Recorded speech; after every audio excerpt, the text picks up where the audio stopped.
Jesus, Dad. What are you doing here? Your daddy's running into a streak of luck. Hey, let's celebrate. You come back with me. Stay overnight. To Mexico? Well, it ain't far. It's only a couple hours. Come on. How's my princess? I think there's someone in the truck. Yeah, there's people back there, but I don't know who they are and I don't ask. Hey, American girl. Hay que llevar unos amigos a Austin. Te llevas $500 por cada uno. Are you interested? I feel like there comes a point in titling your film you should look up and see if there aren't already 50 films with the exact I know. same Yeah, that is the thing. Seeing that the girl is coming out, I'm like, wait, haven't we seen that movie before? Yeah. And before? And before? In fact, just the same last year. Yeah. There's the Alfred Hitchcock one. Yeah. Oh, that's right. Yeah, exactly. I kept wondering, is this that movie about that dead chick that the guy's trying to like have sex with all the time? Is that the same A dead one? girl. And then That's I was just Dead Girl. That's Dead Girl. Yeah. I was like, That's oh, what that movie's about? Apparently so. I haven't seen Yeah, it. she's like a zombie-ish type person, but she's immortal. She can't die no matter what you do to her, but she's super hot, so they just they're like, first go down, they're like, oh, what are we gonna do? And they're like, oh, we'll fuck her. Yeah, it's a horrible movie. Don't ever see it. It's a great family film. Leon, you should check it out. Bring your whole family. Wow, but this, Unlike this. this doesn't resemble that at all. This is not as far away from genre filmmaking as you can get, quite frankly. Oh, I don't know. Depends on the genre. Like, I guess- if it's the immigration movie genre, it fits in with that. Oh, yeah. Because, I mean, I'm not putting it down, but like every year we're getting 1 to 2 films that deal with this. And I gotta say, I've pretty much liked or loved them all. Yeah, well, It's a big issue that, it's really interesting. I mean, and honestly, when you realize, like, you go look at these stories, I mean, those stories are so tragic and fascinating at the same time. It's like, I'm not surprised every filmmaker is like, what can I write about today? What's interesting? What's terrifying? What's scary? What's going on now? And I think that's why these movies are popping up. well, Hollywood keeps trying to keep these movies from being made, but they keep sneaking under the wall. You have a tell now. I just saw it. Oh, I know when shit. you're about to do it. Oh no! You're just gonna jump in with something else every time I get ready to talk. I sit there and get that look of eyes. I apologize.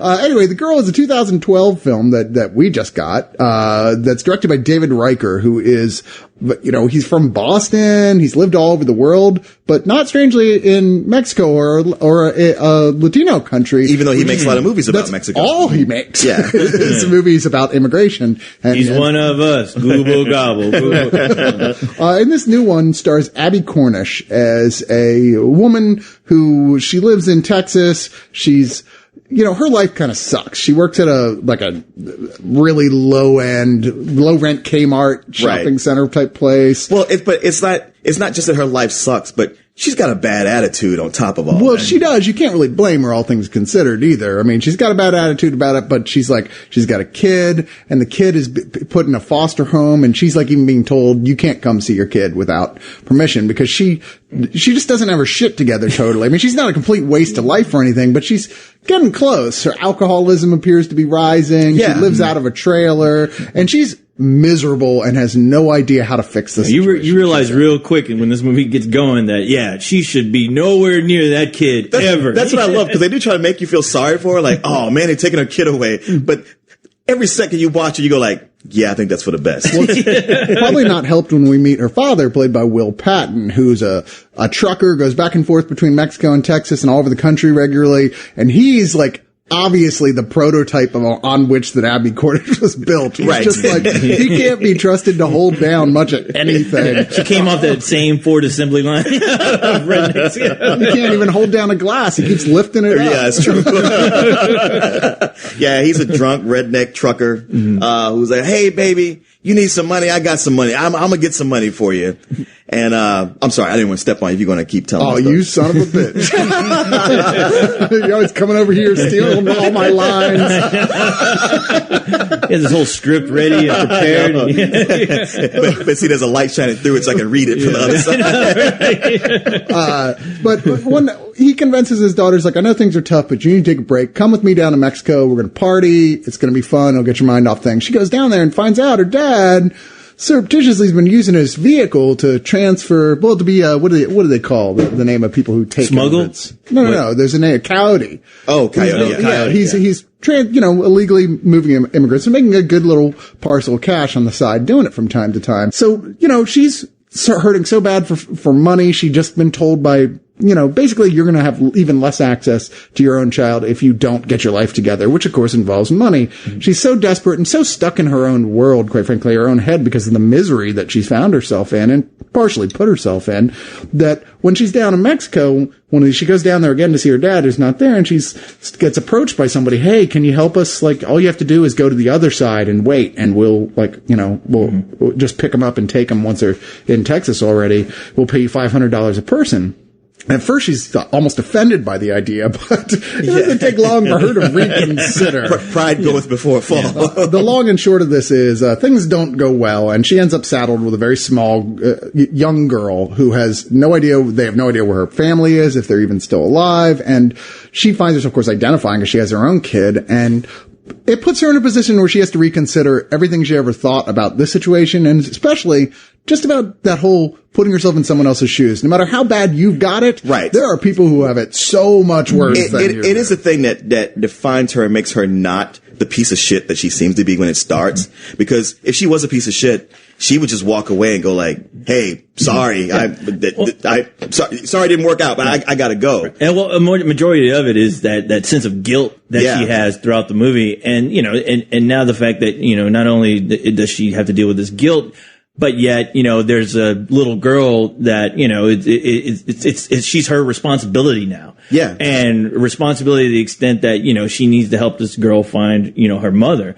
And, and you could tell just because of her habits and her ways of not being a good mother herself, the whole responsibility is just thrusted upon her to the point to where, she has to reexamine everything she's doing, with her life as this, story goes on. And I thought that was kind of cool how they were doing that. Yeah, it's almost like it made her step up and be a real parent for the first time. It's funny because I kept thinking about that Bugs Bunny cartoon where he had that penguin that he's trying to get back to the South Pole. Every time he walks away, you got somebody ready to eat it, and he has to come back like, no, okay, come here, I'll just take you the whole way. This was just a laugh riot to you. You're like, oh, man. You telling me they ripped off Looney Tunes?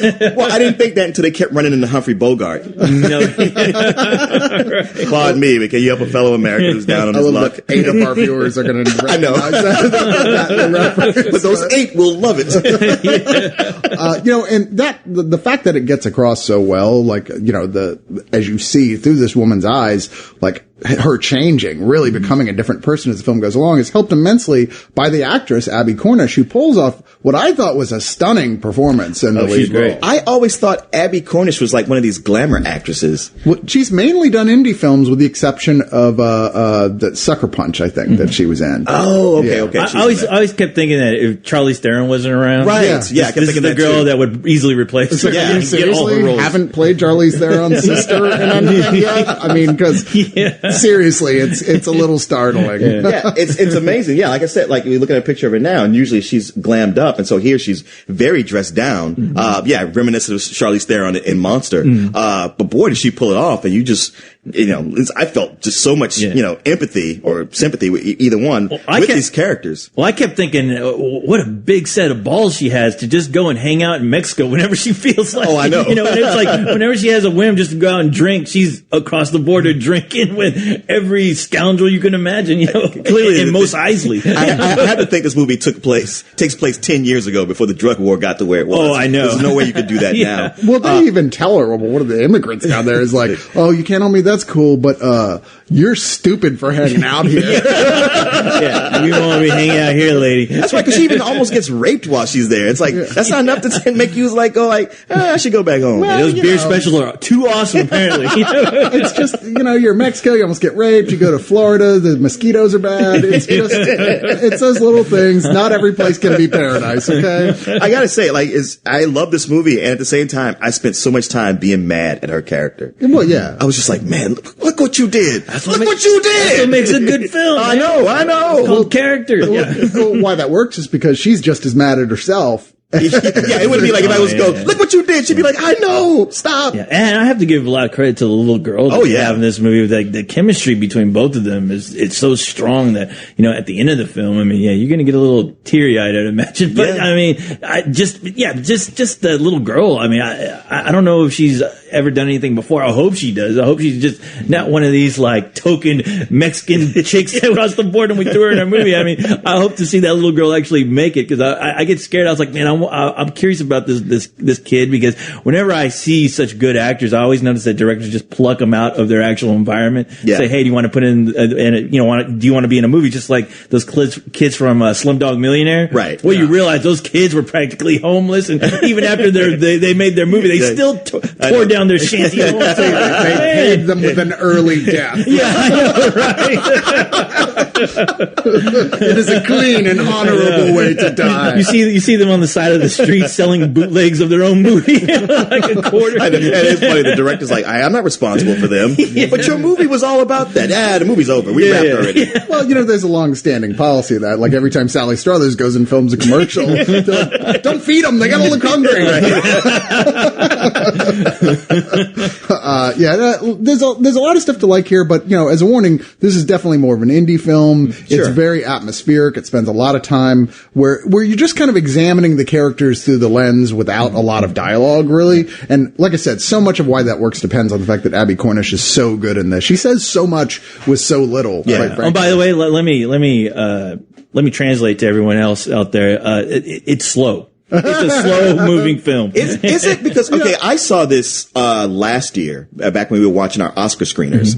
And normally, like, I watched it online. And normally in a situation like that, it's hard for me to stay awake. Distracted. And I never felt that. It never felt slow to me. Yeah, it sucked me in too, actually. I mean, films can have, slower pacing and not feel slow. Right, and that's what I'm saying, yeah. This is one of those ones to me, it didn't feel slow at all, and I got drawn into her story very quickly as to what was going on. I was like, damn, what you gonna do? I think it also didn't feel slow to me because it's relatively short.